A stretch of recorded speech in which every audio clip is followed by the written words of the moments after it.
Do you track your links? Do you track your URLs? Do you know what lead can be attributed to which social media post you put out, to what email you sent, to which QR code someone scanned? Today, I'm going to be talking about how you can do that, how you can get some granularity and work out where your time and your money is best spent. Stay tuned. Welcome to Rise and Shine, your daily business tech boost with me, Charly Leetham. If you're a small business owner looking to simplify technology and get real, actionable advice from someone with 35 years of IT experience, you're in the right place. Every episode, I'll dive into tools and systems like email, CRM, marketing and tracking, and I'll break them down into bite-sized tips you can use straight away. Your time is valuable, so let's get straight to the point. It's time to work smarter, not harder. Rise and shine. Each a dose of business tech inspiration with me, Charly Leetham. Episode number 759.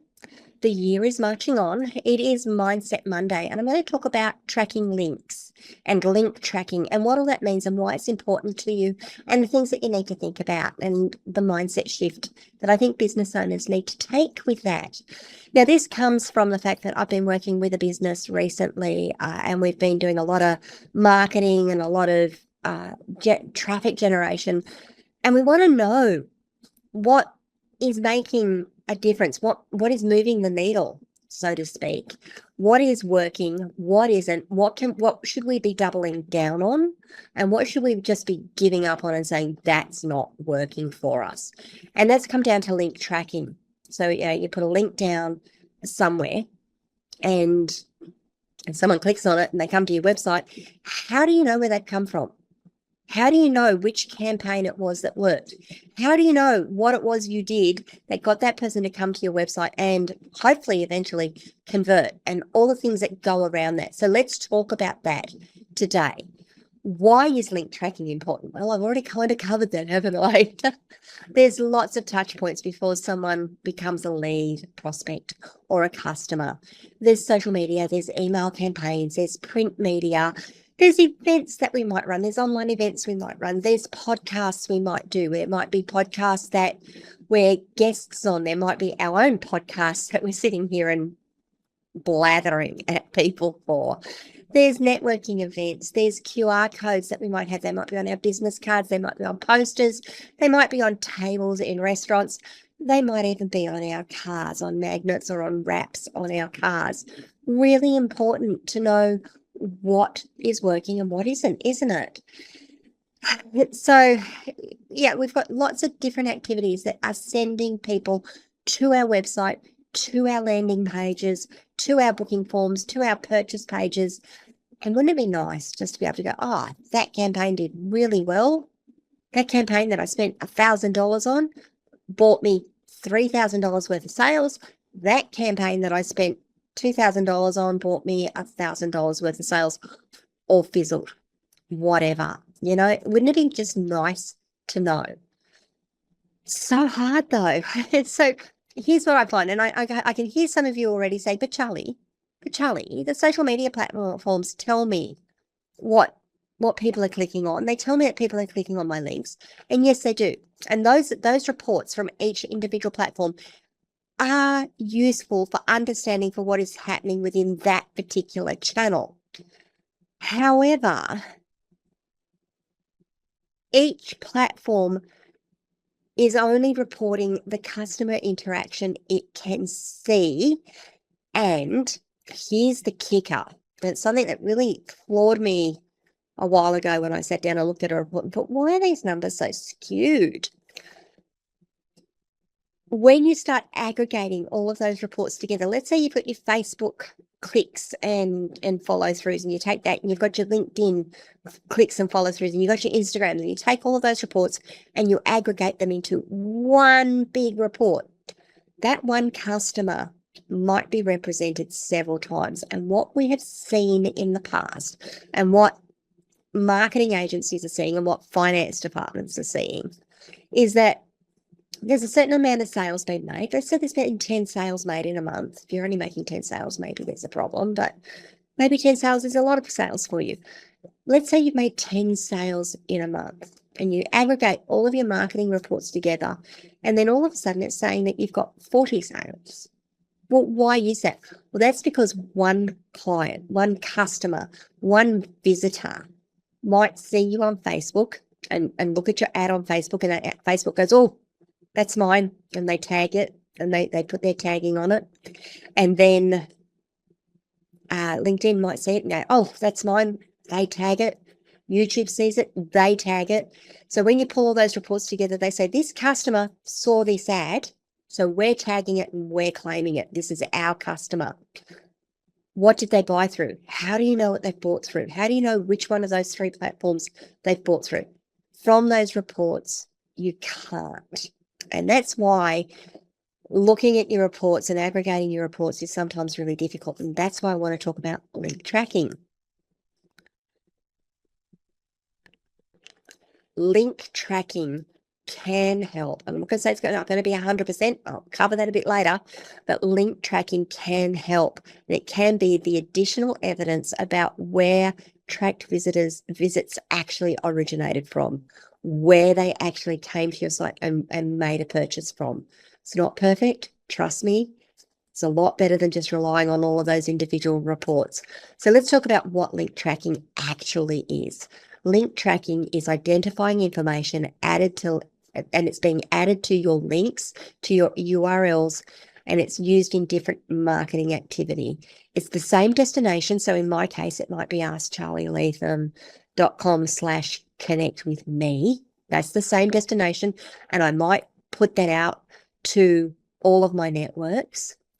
But on each network, I use a slightly different link tracker, slightly different way of putting that URL on it. I'm going to come to it, I promise. And that tells me when someone clicks on it that they've come from LinkedIn, that they've come from Facebook, that they've come from Instagram, that they've come from YouTube, that they've come from an email marketing campaign.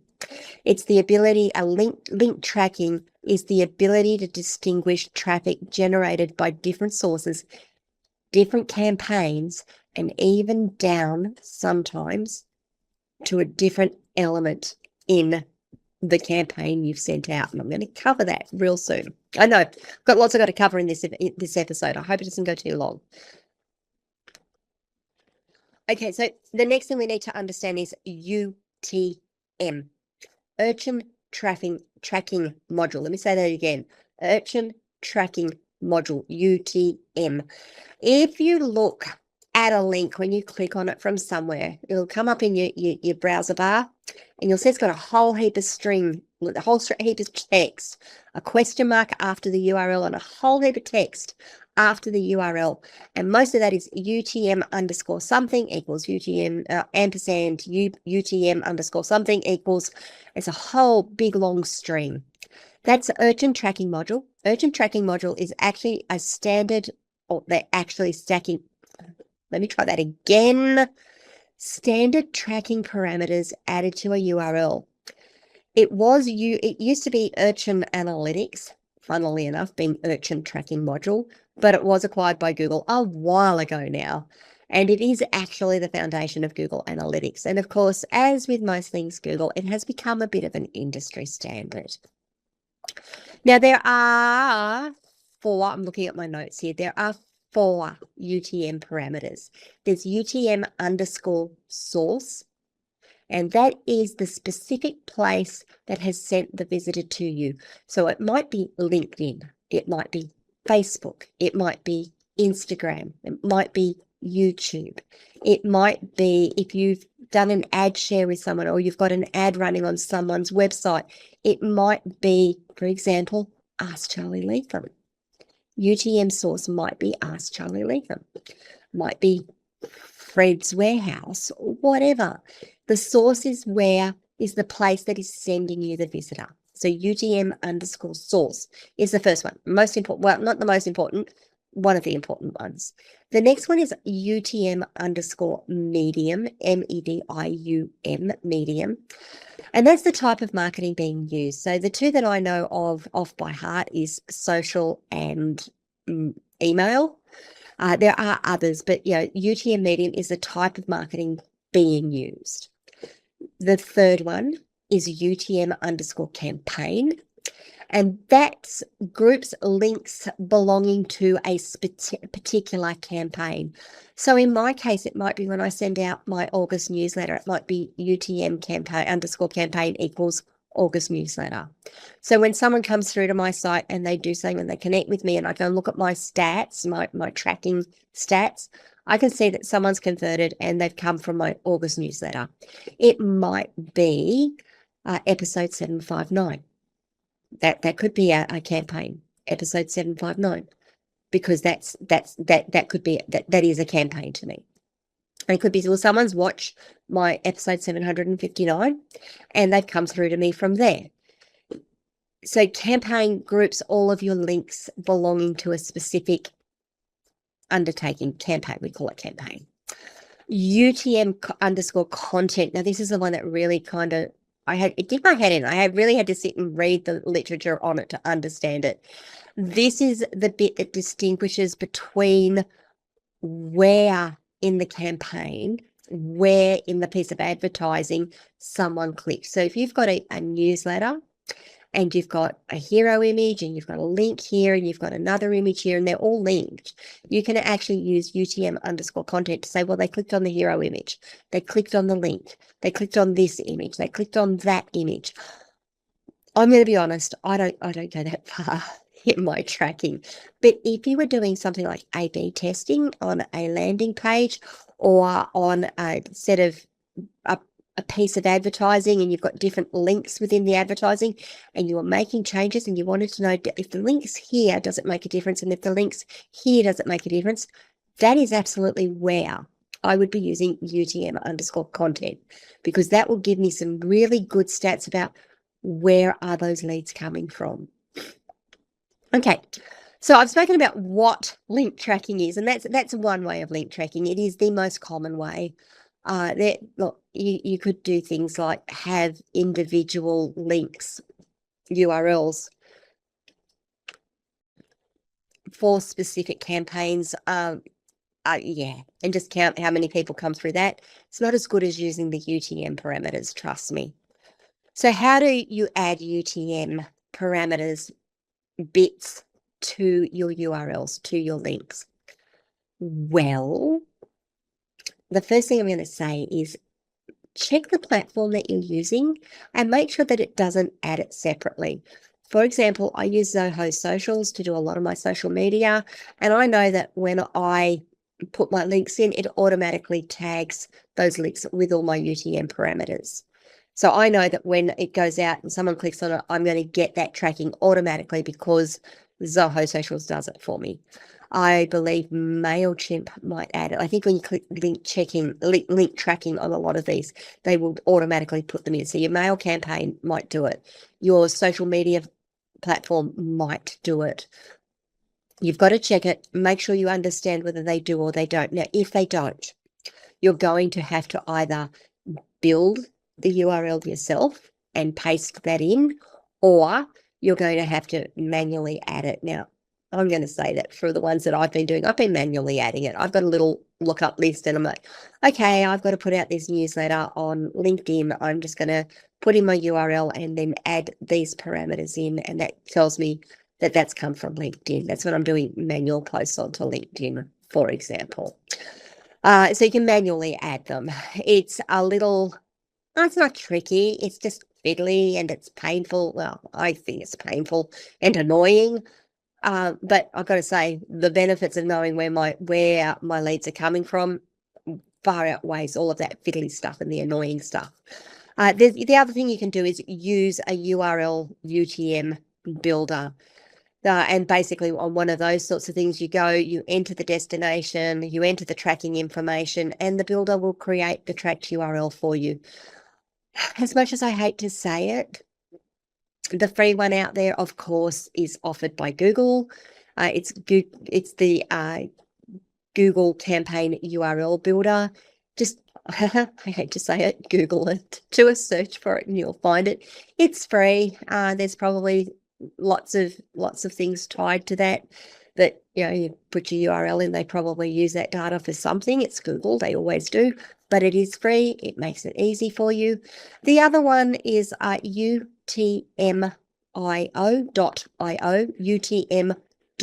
utm.io. There is a free plan available. I think you get 10 links a month on it. If you've not got a lot of links, it might be worthwhile doing, but you might also just pay off for you just to learn to do it manually if you don't want to go to the effort of going to these builders.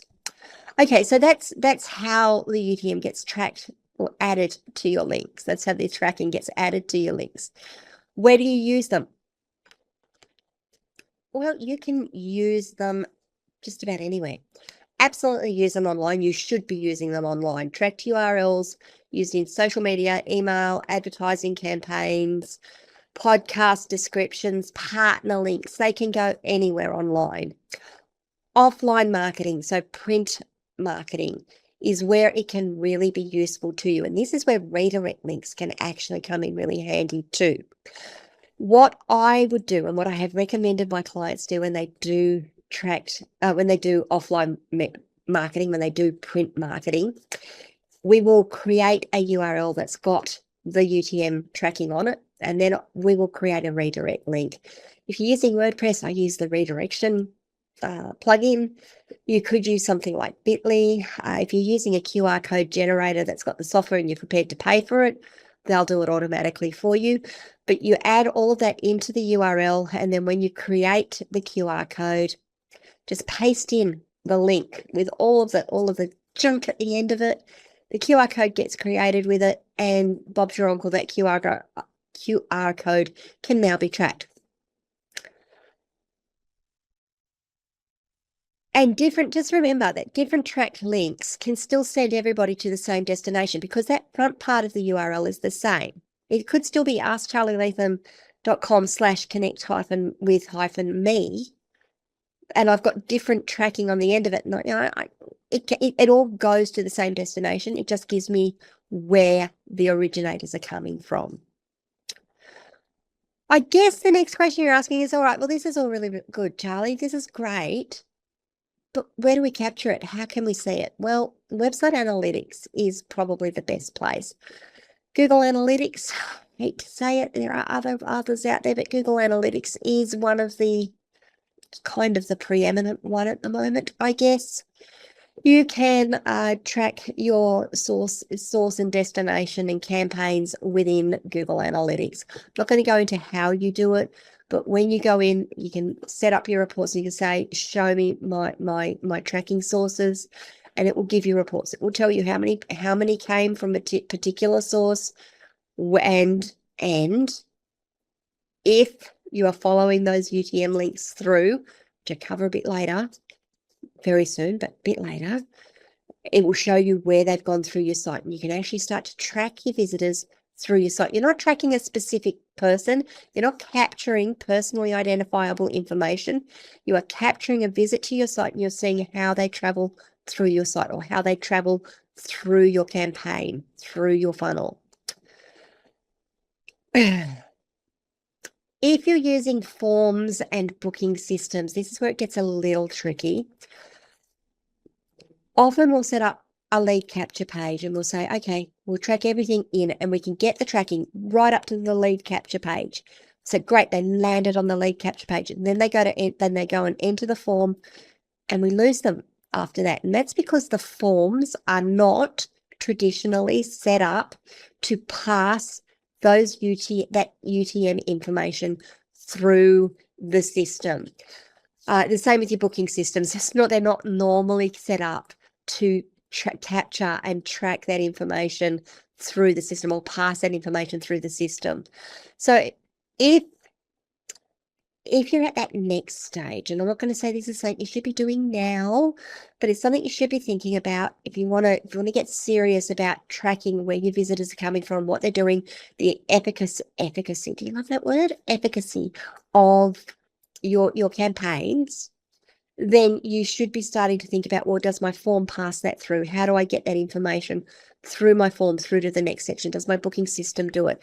It is possible with most systems. It does require a little bit more setup. So forms and booking systems might do it, but they might not as well. And if they don't, you should be looking into how you can make them do it. CRMs, your content relationship managers, generally they can receive the tracking information with the lead. So if someone comes to your site and you feed the information into your CRM, if you go into your CRM and have a look, it'll tell you this lead came from here and they do this. Most CRMs will do it. Some of them don't expose that information, but most will do it. And the benefit of this is that allows reporting on which sources become leads, become deals, become whatever. You get the idea. E-commerce and transaction systems. Now, with any luck, a good e-commerce or transaction system will retain that tracking information with the purchase. That allows you then to connect the original part of the process where you've put the ad out to the end of the process where they've made a sale and you've got a customer. You can then connect that two pieces of information and say, I ran this ad and I got X number of sales. Do check out your e-commerce and transaction systems and see if they are actually capturing that information when the sale goes through. Alrighty, now let's talk about what link tracking can't tell us. Link tracking can't tell us if a customer saw an ad and then came to us directly. I'm going to put my hand up and say I'm probably terrible for this. I will see an ad on Facebook and go, oh, that's really interesting. What's the website? Cool. Go and open up a new browser tab and enter the URL straight away and go directly to the site. I won't go through Facebook and get tagged through Facebook as seeing that ad or using that ad. I'm sure I'm tagged as seeing it because it's gone through my feed, but I won't be tagged as actually using it. I'm terrible. I know, I'm awful. But that means that someone might see a LinkedIn post today. They might go for a drive somewhere and think, oh, I've got to get that thing done. Oh, who was the business? That was that business. And then search for you next week and then find you through one of the search engines or just type the URL in directly because they've remembered it. So tracking on the later visit may show that they've come through another source and not the original source. I guess the other part of that is they might see the ad on LinkedIn, go to Facebook, see the ad on Facebook and go, oh, yeah, that's right, I was going to visit it, and click on the Facebook ad. So they might have actually seen you on LinkedIn or seen the ad or seen the post on LinkedIn, but then click through from Facebook. So understand that it's not 100% foolproof. Sometimes your numbers are going to be a little skewed one way or the other. Does it really matter? Does it matter if they've seen you on LinkedIn and then seen you on Facebook and clicked on the link on Facebook? I don't know. I think I'm just going to let you guys make that decision. So that's just something to think about. What's the next thing we need to talk? Oh, yeah. What do we need to get right? If you've made the decision, if this episode has had an impact, and you're like, oh, I want to track my links, what do I do? It's important to get a few things right to begin with. And I guess one of the things I'm going to say is start small. Don't try and do it all at once. It's just going to be too overwhelming. Decide what you actually want to know. Is it which marketing is sending people to the website? Is it which campaign is working? Or is it what sources are generating customers or sales? These answers are going to determine how far the tracking information needs to be captured and what type of tracking information you want to put onto your links and which links you want to track.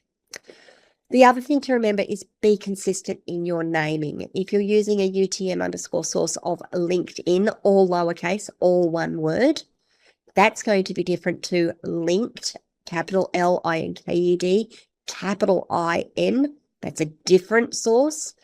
And it's different again to LI, and it's different again to linked-in. So they're all potentially treated as different sources by the reporting systems. My recommendation is to pick one naming convention and use it consistently. And also use the same names across manually created links and links created by different platforms. just remember what it is. I've got a lookup list. I've got a table that I go, well, I'm using this network. What do I do? That's what I need. Okay, cool. Add those to my links. Like I said, I do all mine manually. Well, unless I'm using my email campaign or my social media platform to do it. Collect an appropriate level of detail. Source and medium are important for understanding where the traffic is coming from and the type of the marketing. Campaign is good if you're comparing particular marketing initiatives. Like I said at the beginning, my newsletters versus my podcast versus my social media. Which is it that's generating the the visits and the leads for me? Content, UTM_content, is important when you need to distinguish which particular link was used. And as I explained at the front of the episode, when you're doing A/B tests, I can see where that would have a huge impact for you. You should only use more detail when it answers something you actually need to use. If you're not going to use it, don't bother trying to collect it, okay? It's just going to give you too much data, too much to go through, too much to add. And if it's all too much, you won't be doing it. So just collect what you need. The other thing, and I said this before as well, is check out what your existing systems already do. Does your email, social media, marketing platforms automatically add UTM tracking?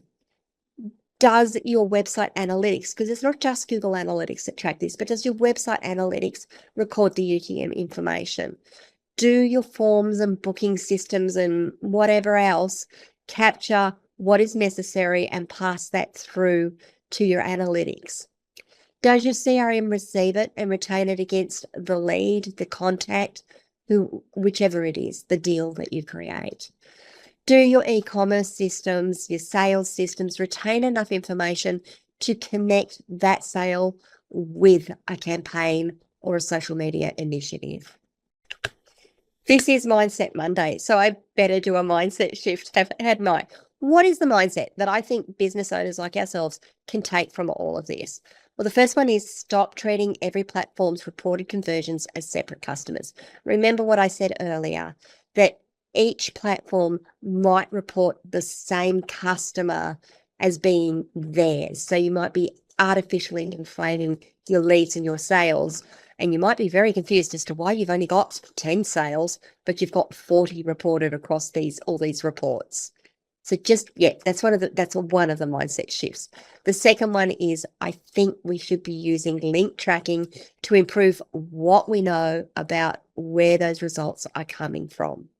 We can track at a website level. That's going to give us evidence about where our visits came from. We can track our captures coming. We can track the inquiries coming from our captures. I'm sorry, it's been a really long week and I'm still not quite well. That's going to give us better evidence about where leads came from. We can track our sales. The tracking should be retained through our sales. That's going to give us more evidence about which marketing generated customers and revenue. And that's really important when you're spending money on your marketing. The third one is don't expect link tracking to provide a perfect customer journey. Some influence will always happen outside what can be tracked. Some people will change channels before converting. We've discussed that one. And better evidence is still more useful than simply accepting every platform's attribution. Attribution means we claim this customer as ours for a conversion. The last thing is let's shift the question. The question shouldn't be how many conversions does each platform say it generated? The question should be, of the leads and sales we actually received, what evidence do we have about where they came from?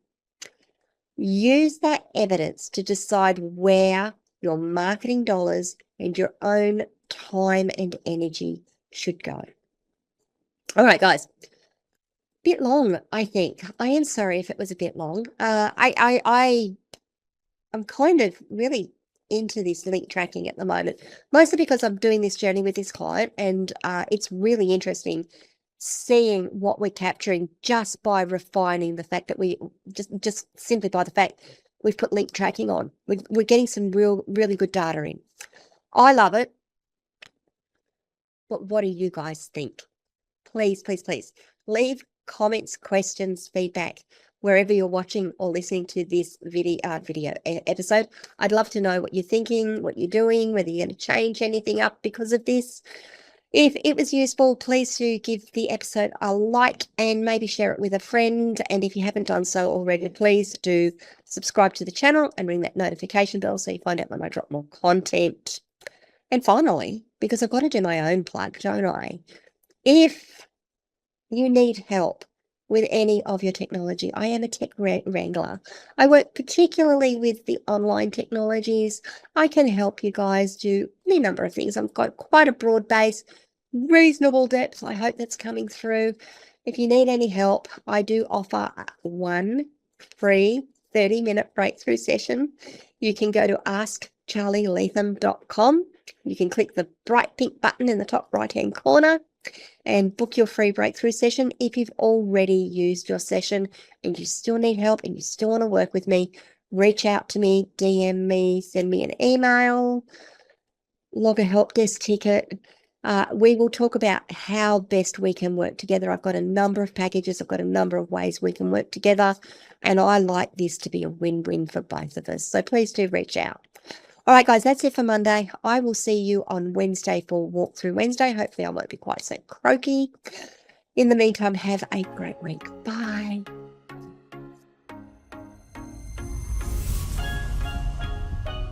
Hey there, thanks so much for tuning in to Rise and Shine, your daily business tech boost. I hope today's episode gave you some actionable insights that will make your business tech work smarter for you.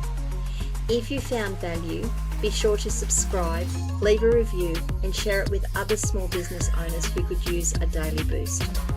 For more tips, tools, and resources, visit www.askcharlyleetham.com. Until next time, keep rising, keep shining, and let's make tech simple together.